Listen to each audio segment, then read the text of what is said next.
A familiar co-product of the ethanol industry is dried distiller grains with solubles, or DDGs. In the Corn Belt, where grain and ethanol plants are plentiful, DDGs have become a feed option for farmers and ranchers, and typically there's an abundant supply of the grain byproduct. Like ethanol, beer production can also have beneficial waste. A beer maker in Alaska is finding out that it can really pay off. The Alaskan Brewing Company is going green, but instead of looking to solar and wind energy, it's turned to a source all too familiar: beer. We have finished successfully commissioning our new spent grain boiler system.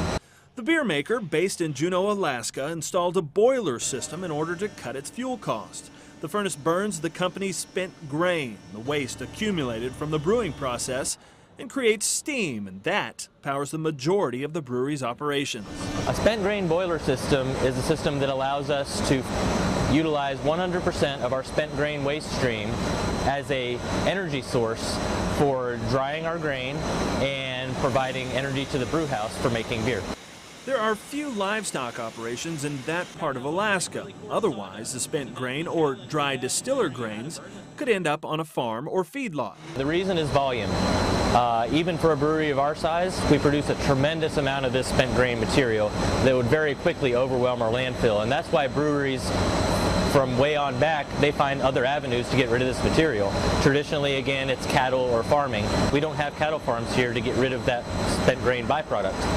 So for 16 years, we've been drying our grain, which other breweries don't do.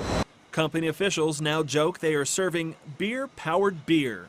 The craft brewery is expecting big savings once the system is fully operational in about a month's time. We're basically repurposing a waste stream, closing the loop on the waste stream to reduce our fossil fuel usage, reduce the need for fuel oil for the brewing process. Smith estimates that the spent grain steam boiler will offset the company's yearly energy costs by approximately $450,000 or 70%. If that estimate holds, the machine will pay for itself in 4 or 5 years.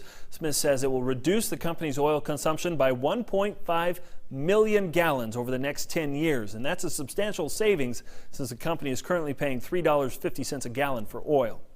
Coming up next, Who in Your Family?